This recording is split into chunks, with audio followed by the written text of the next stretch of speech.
What is all the commotion at Facebook.com?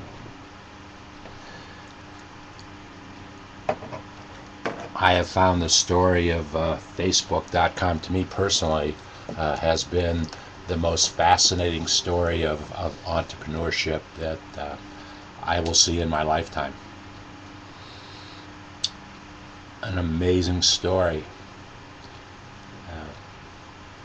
If you really want to get the best feel that I've ever gotten about who and what the Zuck is all about, the IPO that they released, the IPO video that they released last Thursday, I believe I saw it. I watched it, and you truly get to what the story is at Facebook.com. A wonderful story. A story that has built a community, a network that has over 1 billion people. Well, we'll soon have 1 billion people wired. I predict that number will come fairly close. We'll hit that number. Facebook will hit that number on the Zuck's 28th birthday. Another unbelievable statistic that in about 8 years, it'll be 8 years on his birthday, he had a vision of what a community could look like, a better world, his world could look like. And he went home and he started to put the pieces together. We all know that Mark Zuckerberg is a brilliant computer scientist. He's demonstrated that very clearly.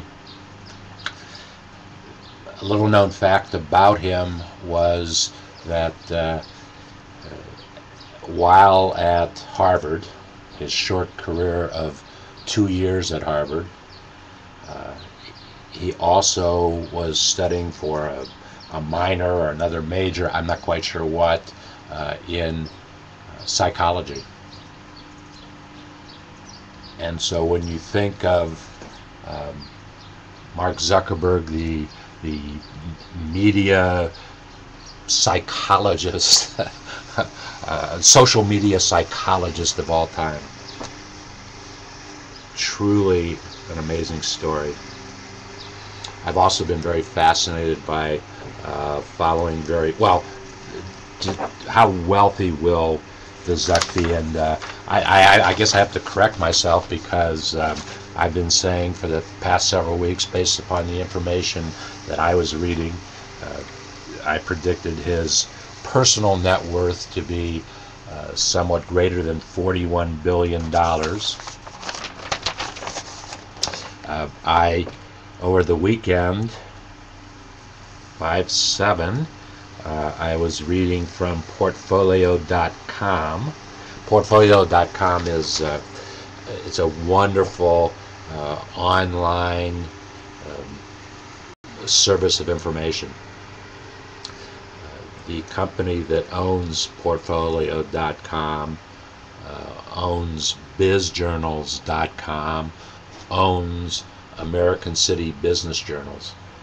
American City Business Journals are published in 41 or 42 markets across the United States, and on a weekly basis, it is your best source of information if you live in one of those markets. I happen to live in one of their markets, Cincinnati, Ohio. At one time, I actually subscribed to Cincinnati, Dayton, and Columbus because I had a sole proprietorship network of owners in those three markets. We numbered over 200 sole proprietors, actually probably closer to 250 in those three markets. And I found it important to to keep up with the information about business in those markets, to subscribe to those 3 publications. I've been a long-time reader of the Cincinnati Business Journal. Actually, and it was in January 2002 or 2003. I'd have to actually look that up. The Cincinnati newspaper ran a front page story about me, and a statement that I had made to Dan Monk. I think Dan today is a senior editor there, about how small business was changing, how the small business model was changing. And so they actually were very important to me in launching my journey to tell other folks about it. I made some very interesting friends with folks who had read that story, put it on the front page with a color picture on the front page. What a thrilling thing that. I thought it was going to be actually thought it'd be a story about myself, but it ended to be a story, more appropriately, on forecasting business in that particular year. And I obviously took the perspective of small business, taking it from this perspective of where I was, what I was doing, what was working, what was not working, what should we be looking toward.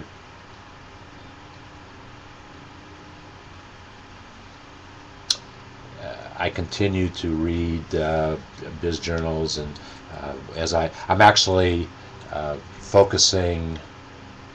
I can't focus on every market, but offline. David's Barter Community is an online community, but when I think offline, I've picked 25 markets in this country to just try to follow business trends, what's happening in business in those markets, and I'll share that information with you certainly on a weekly basis. It's not a regular kind of thing. But back to Portfolio.com and what they had to say about Mark Zuckerberg this morning. Actually, great. I can't even read what the headline was. It got my attention. But the first sentence says, "Step aside, Steve. Later this month, Mark Zuckerberg will be worth more than Microsoft boss Steve Ballmer." The concept that the numbers actually speak, they are what they are. But that's the impact of here, a soon-to-be 28-year-old, compared to Steve, as Steve Ballmer's got to be 60-something, or is close to 60, close to my age. He helped to build Microsoft to absolutely the most important company of their time in the niche that they were establishing for themselves. And to compare somebody who's been at it for 8 years with somebody who's been at it and doing a wonderful job for as many years as Steve Ballmer has, that's an interesting lead to the story. On paper, the 27-year-old Facebook co-founder, he'll be 28 in this month, shares in his company will be worth $17.6 billion if the stock price is at the high end of a $27 to $35 range is seen. So they had to file that information formally with the SEC before they could actually go public with that information. That was done late last week.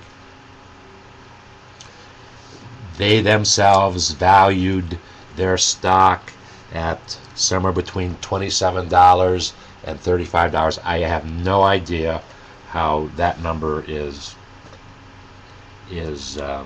figured out. No idea. I've never read about it, thought about it. But if you take the top end of $35 and multiply it by how many shares that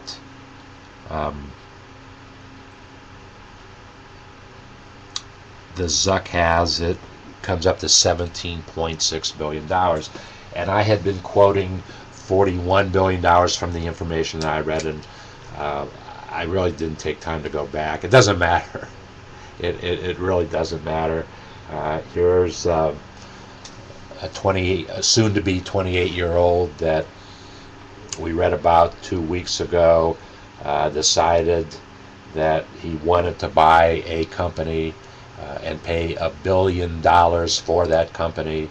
He made that decision in reported to be a 48-hour whirlwind meeting, made the deal, and as I have read, did not even tell his board about the deal. I don't think they really care because now with the IPO, where did I read that Zuck will control 51% of the company? He'll control 57% of the voting shares in Facebook after its IPO.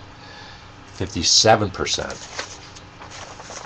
He hasn't relinquished much control to establish a net worth of at least $17.6 billion. It's a wonderful story. I think the most fascinating thing to me about the whole concept of Facebook and what it has done and how it has dramatically changed our lives and the way that we live. Over 500,000 people, over 500 million, I have 1 billion people, over 500 million people spend close to 3 hours a day on Facebook. That's a lot of server space.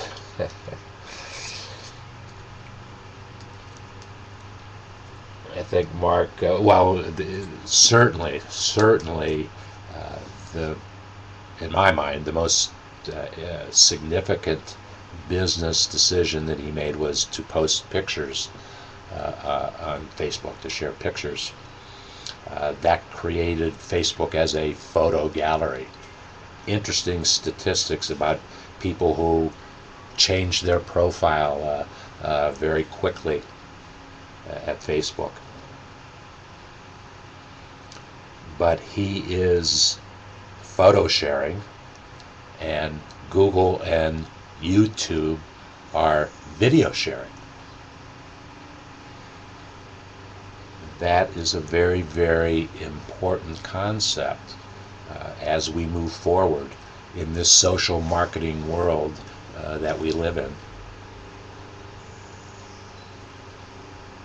There's no question that a marketplace of 1 billion profiles represents huge opportunities. But then again, it's 1 billion people competing for time and space and whatever it is that they compete for. That, for me, I've done very little marketing inside of Facebook. 3 years ago, I hate my personal profile in Facebook, and I wish it could get deleted. It's been abused, and I wish my personal file could get deleted. But the fan page that we've had for probably about 2 years now, it's called Small Business Information, and it was a great place for us to plant a seed.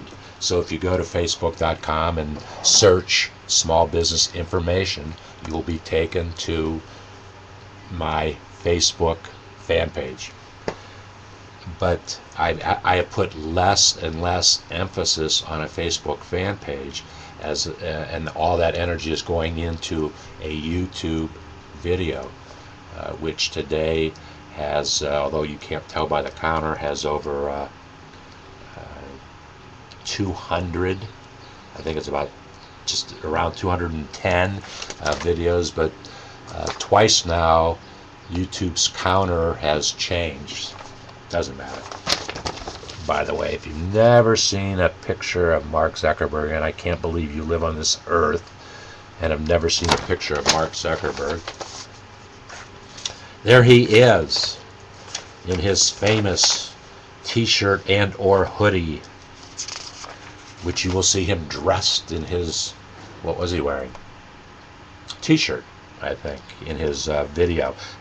I'll put a link to the video in the description of our YouTube, or you for sure will be able to get that information at my Google Plus entry for the day.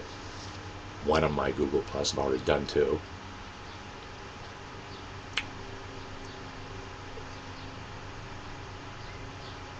The Facebook.com story, I've seen the movie Social Network twice. Almost saw it a third time on an airplane, on a jet. Read the book, The Facebook Effect, and got a lot of insight into the Zuck, because it's his story as to how Facebook was created. Read as much information as I possibly can. Don't Google it, because you don't need to with him. I actually called the Zuck at the end of 2011. If you go back to, I wasn't YouTubing at the time, but if you go back to some of my old SmallBizDavid.com videos that were streamed live at Stickam.com and recorded and put on our website, oursmallbusinesstv.com. At one time, there was over 1,000 hours of information at oursmallbusinesstv.com. I still work with Stickam.com as the live streaming that they do. And if you have been following me, you know that on Sundays I start live streaming, and I've added video chat to the capability. Stickam created some new technology, so you can video chat with me on Sunday mornings live on that camera while I am doing a YouTube recording on that camera, and sometimes we will actually have you can Skype SmallBizDavid, and it'll come on that screen if that camera will it'll come on that screen. Whether or not you'll be able to actually see the image too well, we're looking for a better camera to do that for us. We do indeed live in a world that changes hourly. There's a new application. There's some new technology hourly, and that's exciting.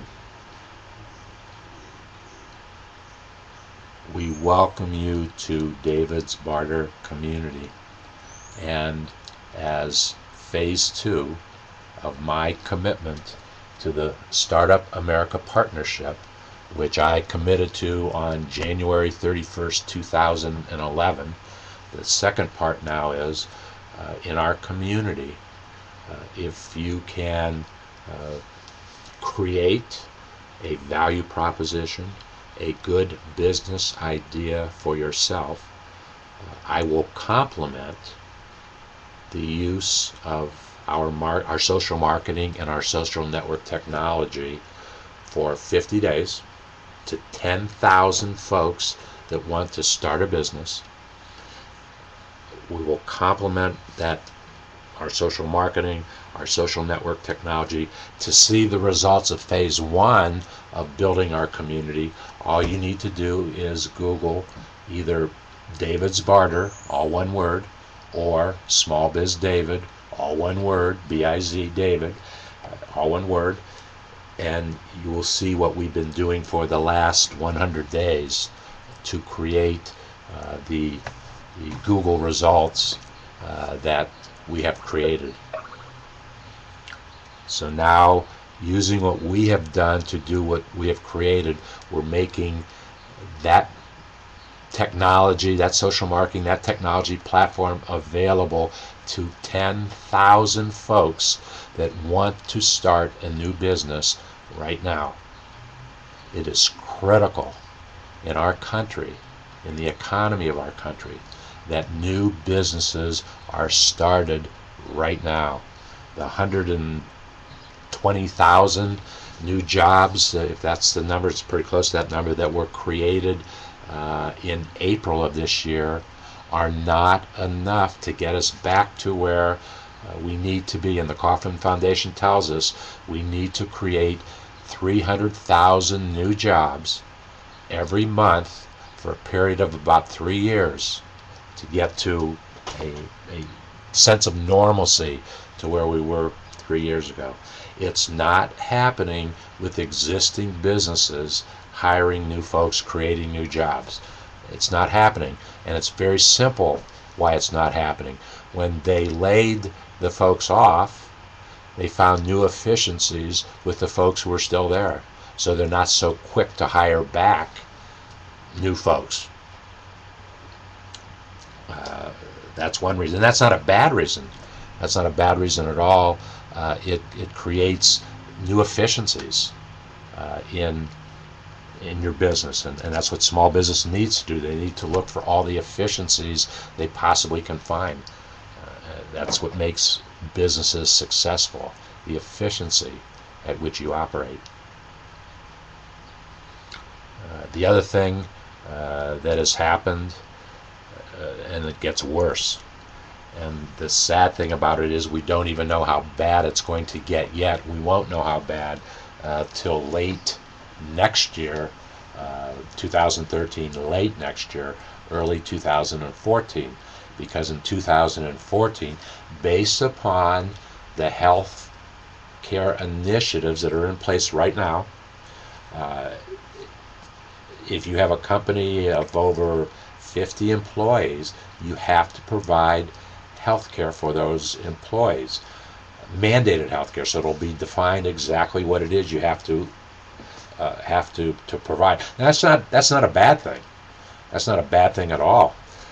Employers want to do that as a way for people to get excited about working in their company.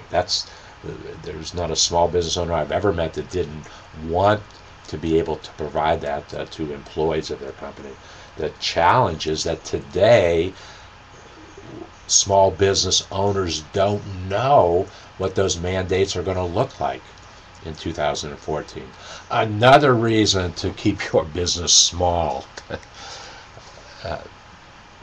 I've been a one-person operation for most of my life. There was a 1-year period of time when I had a company with 15 employees in it. We did a great job. We accomplished our business objective in less than a year. That was a good thing. But I was not enjoying the experience of managing the lives of 15 other people. It's not what I do best. And so from that time on, I've basically been a one-person operation. Today, we're building the community with myself and Curtis, my 25-year-old Chief Technology Officer. Just the two of us.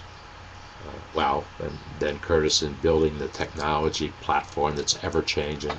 Our technology platform absolutely changes monthly, and has created some problems.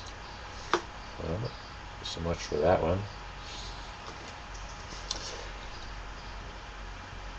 We got off on a tangent, as we do often, but the Facebook.com story is the most fascinating story I have ever followed in the 40 years that I have, 40 plus years, that I have been following entrepreneurial success stories, what makes entrepreneurs successful.